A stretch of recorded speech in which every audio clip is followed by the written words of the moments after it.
Tiens, est-ce que toi aussi tu t'es déjà demandé pourquoi tu avais du mal à demander de l'aide? Ça peut être quelque chose dans votre quotidien à travers une expérience ou quelque chose à réaliser et c'est justement quelque chose qui va vous plomber et si ça vous parle, bah justement, je vais vous expliquer pourquoi aujourd'hui. Et justement, si tu te reconnais là-dedans, n'hésite pas à en partager, en tout cas le moins le dire dans les commentaires parce que ça peut aider les plupart des personnes qui se retrouvent bloquées.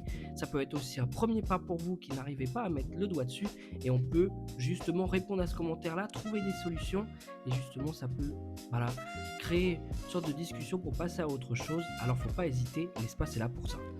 Et justement, avoir besoin de soutien, ça va être comme si qu'on avait, dans l'idée en tout cas, besoin d'aide. Et la plupart du temps, le cerveau, lui, il dit que peut-être pas, qu'il voudrait faire par soi-même, sans forcément trouver les moyens, et ça va plutôt créer une déception, un manque de confiance qu'autre chose. Et le fait de tout porter, c'est qu'à force, avec le temps, ça commence à devenir lourd parce que justement, la peur de l'échec, la peur de voilà, d'aller de l'avant, de trouver des solutions, on a droit aussi de se faire aider, ça peut être quelque chose qui voilà, nous crée cette espèce de blocage. On se dit: «Non, non, j'ai pas besoin d'aide, je peux me débrouiller tout seul». Mais de temps en temps, il faut quand même avouer, quand des personnes peuvent nous aider, il faut quand même sauter sur l'occasion. Ça peut être toujours très gratifiant et très, très bon pour la santé. Et justement, comme je dis à chaque fois, puisque l'espace commentaire est là pour ça, vous avez la possibilité de partager tout ça, de pouvoir aller de l'avant.